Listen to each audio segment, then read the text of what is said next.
Bacteria में वास्तविक केंद्रक नहीं पाया जाता है। वास्तविक केंद्रक नहीं पाया जाता। जो बैक्टीरियोफेज तथा वायरस में न्यूक्लियोप्रोटीन पाया जाता है। बैक्टीरिया का जो परजीवी वायरस है वो कौन सा है? तो बैक्टीरियोफेज है। आदि वायुमंडल में ऑक्सीजन नहीं पाई जाती थी। वायरस में एंजाइम्स नहीं पाए जाते। कौन से वायरस की खोज सबसे पहले हुई? तो टीएमबी की सबसे पहले हुई। किसी वातावरण में सभी जीवाणु को नष्ट कर देना स्टरलाइजेशन कहलाता है। आदि वायुमंडल अपचायक था क्योंकि वायुमंडल में क्या नहीं थी? ऑक्सीजन नहीं थी, बल्कि थे हाइड्रोजन परमाणु। हेल्डे ने आदि सागर में कोलाइडी बूंदों को कोई सर्वेट से नाम दिया। तो कोई सर्वेट किसे नाम दिया? तो कोलाइडी बूंद को। वायरस जो होते हैं सजीव निर्जीव के बीच की कनेक्टिंग लिंक कहलाते हैं, योजिक कड़ी कहलाते हैं। वायरस की खोजकर्ता कौन है? तो ये है आयनवस्की।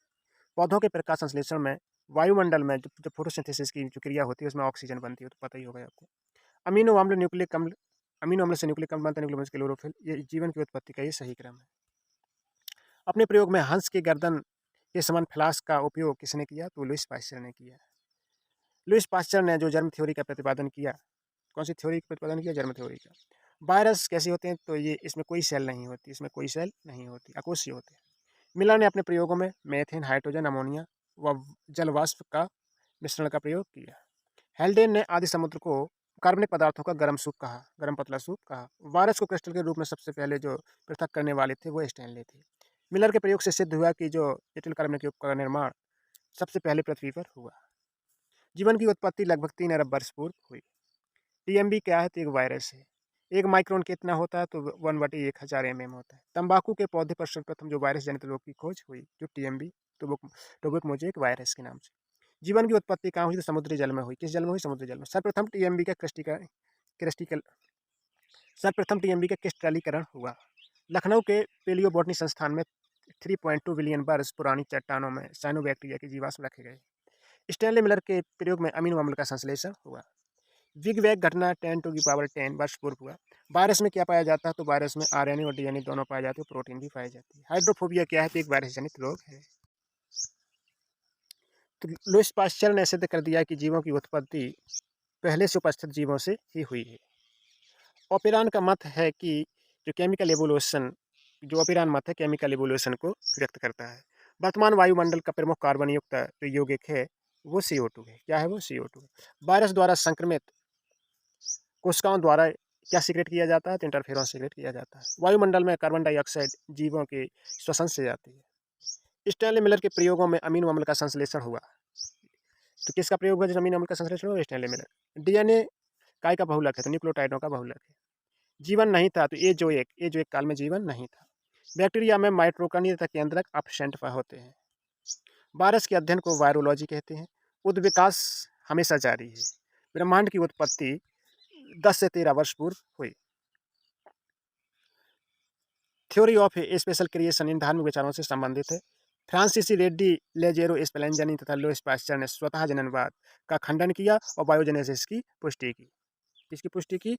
तो बायोजेन। तो जीवों की उत्पत्ति नामक जो पुस्तक है वो ओपेरान द्वारा लिखी गई। किसके द्वारा लिखी गई? ओपेरान द्वारा। मिलर ने अपने प्रयोगों में जो मेथेन, अमोनिया, हाइड्रोजन गैस है इसका जो अनुपात था इतना 2:1 था इसका अनुपात।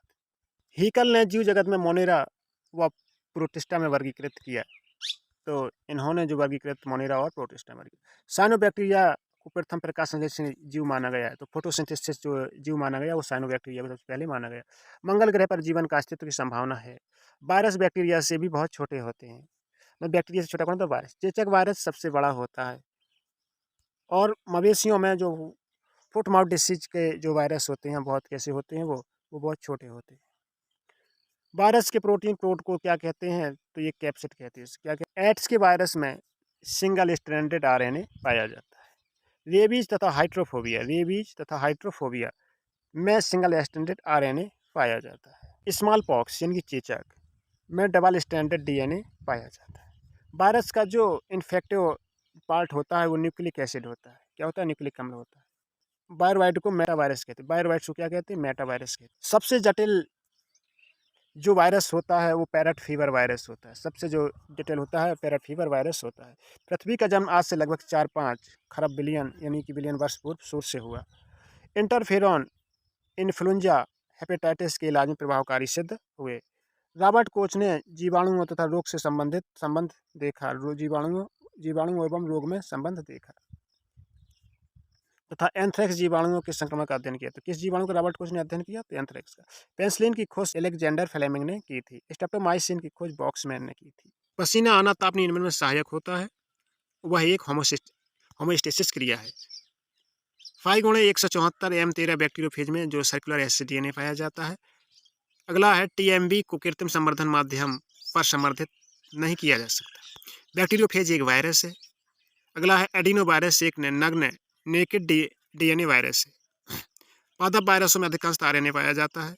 एडिनो वायरस वर्टिब्रेट पर आक्रमण करते हैं। आर्थ्रोपोड इसका मध्यवर्ती फोसी है।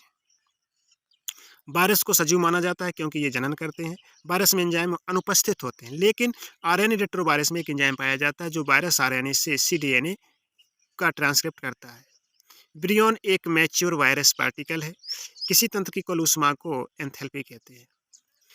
अगला है वायरस में ऊर्जा उत्पादन नहीं होता है। नेक्स्ट, वायरस में डीएनए तथा आरएनए अनुवांशिक पदार्थ पाए जाते हैं, लेकिन कुछ वायरसों में डीएनए के स्थान पर आरएनए भी पाया जाता है। इससे सिद्ध होता है कि आरएनए भी अनुवांशिक मटेरियल की तरह कार्य करता है। बॉर्डन व डार्लिंगटन ने बताया कि वायरस न्यूक्लियोप्रोटीन द्वारा निर्मित होते हैं। वायरस में प्रोटीन द्वारा निर्मित आवरण को कैप्सिड कहते हैं। कैप्सिड में अनेक इकाइयां पाई जाती हैं जिन्हें कैप्सोमियर्स कहते हैं। वायरस में 6% भाग न्यूक्लिक अम्ल तथा 94% भाग कैप्सिड होता है। बैक्टीरियोफेज की जो खोज हुई थी वो ट्वार्ट एंड डी हैरेल ने की थी। अनुग्र जो बैक्टीरियोफेज होता है उसमें लाइसोजाइनिक साइकिल पाई जाती है, जैसे गामाफेज। उग्र बैक्टीरियोफेज होते हैं लाइटिक साइकिल पाई जाती है। वायरस ऑब्लिगेट पैरासाइट होते हैं। वायरस का न्यूक्लिक अम्ल भाग ही संक्रामक होता है। तो वायरस का कौन सा भाग संक्रामक होता है? न्यूक्लिक। वायरस पर एंटीबॉडी तथा एंटीबायोटिक्स का कोई प्रभाव नहीं पड़ता। चार्ल्स डार्विन ने कैम्ब्रिज से स्नातक स्तर की शिक्षा प्राप्त की थी। डार्विन माल्थस के जनसंख्या सिद्धांत व चार्ल्स लायल के भूगर्भ विज्ञान सिद्धांतों से सर्वाधिक प्रभावित हुए थे। डार्विन माल्थस के जनसंख्या सिद्धांत से वह प्रभावित हुए थे। मिमिक्री की खोज बेट्स द्वारा की गई। कुछ वांछित लक्षणों की प्राप्ति हेतु सिलेक्टिव ब्रीडिंग करवाना आर्टिफिशियल सिलेक्शन कहलाता है। तो इंडस्ट्रियल मेलेनिज्म या नेचुरल सिलेक्शन का उदाहरण है। जो इंडस्ट्रियल मेलेनिज्म है ये नेचुरल सिलेक्शन का उदाहरण है। इसे फिशर या फोर्ड द्वारा सर्वप्रथम अध्ययन किया गया। मच्छरों में डीडीटी के प्रति प्रतिरोधक क्षमता विकसित होना नेचुरल सिलेक्शन का एक एग्जाम्पल है।